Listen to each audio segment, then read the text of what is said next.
नमस्कार आज हूँ डिसेम्बर 9 तारिख मंगलवार दिन आपण मानक नहीं आसी आज दिन केतोटी गुरुत्वपूर्ण खबर से वीडियो को शेष पर्यंत देखंतु ता सहित आम चैनल को जदि नुआ आसी चैनल को सब्सक्राइब करी पाखरे आसुवा बेल आइकन को क्लिक करी रखंतु। चलंतु आज दिन गुरुत्वपूर्ण खबर उपरे नजर पकईबा। प्रथम खबर क्लब पब रे हेबो फायर सेफ्टी जांच निर्देश देले डीजी।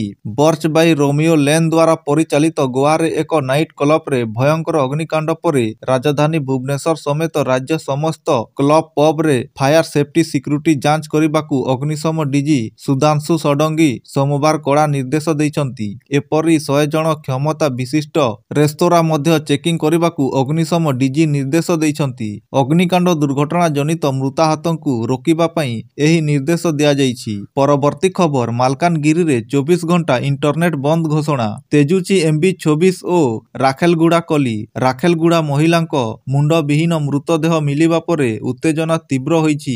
फलरे मालकानगिरी रे 24 घंटा पई इंटरनेट बंद सेवा घोषणा करा जाइछि। एमबी 26 गाँ रे घर गाड़ी भंगारुजा सह निया लगाई देइछंती। पुलिस उपस्थित सते पुरुष महिला एकाठी होई भंगारुजा करिछंती। एमबी 26 ओ राखेलगुड़ा गाँ रे गंडगोल परे प्रशासन एही कटकणा लगाइछंती। सोमवार संध्या 6 टारू 24 घंटा पई इंटरनेट सेवा बंद करा जाइछि। परवर्ती खबर भयंकर अग्निकांड जलीगला 50 रु अधिक फल दुकान। बलांगीर सहर रे थिबा फल बजार सोमवार भयंकर अग्निकांड घटिछि। एथिरे प्राय 50 रु अधिक फल दुकान जली जाइछि। दुकान समेत बहु टंकार फल मध्य पोड़ी नष्ट होई जाइछि। प्राय 1 कोटी टंका फल पोड़ी जाइथिबा अनुमान करा जाइछि। बलांगीर जिलापालक कार्यालय निकट रे पौर संस्थार एही फल बजार रहिछि। गोटिए स्थान रे समस्त फल व्यवसाय करी आसुछंती। सोमवार हठात निया लागी चारिआडे व्यापी जाइथिला। दुईटी अग्निशम गाड़ी पहुंची निया को आयतन करने उद्यम करथिले हेले क्षयक्षति को रोका जाई पारि नथिला। अग्निकांडर कारण जणा पड़ी नथिबा बेले व्यवसायी माननकु सहायता जगाइबाकू दाबी होईछि। परवर्ती खबर राज्य रे हाड़भंगा शीत। सारा राज्य रे हाड़भंगा शीत जारी रहिछि। ठंडा शुष्क वायु प्रभाव रे 12 जाए शीत लहरी जारी रहिबो। विशेष करी कंधमाल सुंदरगढ़ झारसुगुड़ा कोरापुट नवरंगपुर कलाहांडी अनुगुल केन्दुझर संबलपुर एवं मयूरभंज जिलार विभिन्न अंचल रे हाड़भंगा जाड़ अनुभूत हेउछि। पाणीपाग विभागर पूर्वानुमान अनुसारे अनुगुल झारसुगुड़ा खोर्धा एवं जगतसिंहपुर जिला विभिन्न अंचल रे शीत प्रकोप आहुरी बढ़िबा संभावना रहिछि। एथिपाई उपरोक्त जिला गुडीकु शीत लहरी पाई सतर्क सूचना जारी करा जाइछि। पुणी सप्ताहे पर्यंत राति तापमात्रा विशेष परिवर्तन आसिबार संभावना नहीं। परवर्ती खबर भारत रे स्टारलिंक इंटरनेट मूल्य घोषणा कले Musk. Elon Musk satellite internet सेवा स्टारलिंक भारत रे एहार मूल्य घोषणा करिछि।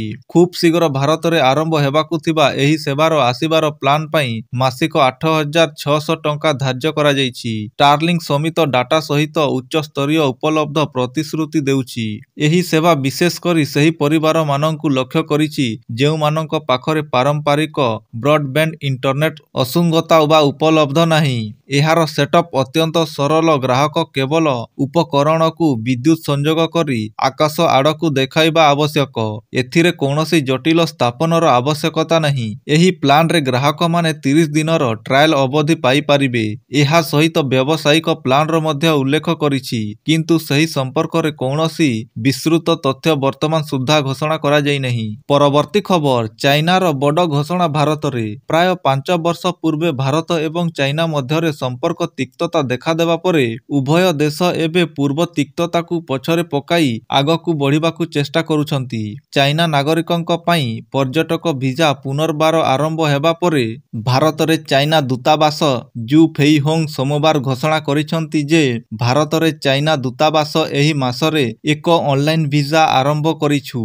एही ऑनलाइन वीजा आवेदन व्यवस्था नूतन वर्ष पूर्वरु डिसेंबर 22 तारिख रे आनुष्ठानिक भावरे आरंभ हेबो। Social media platform X ray post करी राष्ट्रदूत कहिसंती जे आवेदनकारी माननकु एक ऑनलाइन फॉर्म पूरण करिबाकू पड़िबो एवं आवश्यक डॉक्यूमेंट अपलोड करिबाकू पड़िबो। परवर्ती खबर यात्रींकु 4500 लगेज हस्तांतर कला इंडिगो। इंडिगो विमान उड़ान बातिल जोगु हजार हजार यात्री बहु असुविधार सम्मुखीन होइछंती। सरकारंक निर्देश परे कंपनी पक्षरु यात्री माननकु टिकेट बाबद अर्थ फेरस्त कराजिबा सांगकु सेमानंकर लगेज भी फेरस्त आरंभ होई जाइछि। सोमवार सुधा अटकी रहितबा 9000 बैग रु 4500 ଲଗେଜ ଯାତ୍ରୀମାନଙ୍କୁ ଫେରସ୍ତ କରାଯାଇଛି। ଏନେଇ କେନ୍ଦ୍ର ବେସାମରିକ ବିମାନ ଚଳାଚଳ ମନ୍ତ୍ରଣାଳୟ ପକ୍ଷରୁ ସୂଚନା ଦିଆଯାଇଛି। ଅବଶିଷ୍ଟ ବ୍ୟାଗ୍‌ଗୁଡ଼ିକୁ ଆଗାମୀ 36 ଘଣ୍ଟା ମଧ୍ୟରେ ଯାତ୍ରୀମାନେ ଫେରସ୍ତ ପାଇବେ ବୋଲି କୁହାଯାଇଛି। ପରବର୍ତ୍ତୀ ଖବର ଟି-20 ବିଶ୍ୱକପ୍ ଜର୍ସି ଉନ୍ମୋଚନ।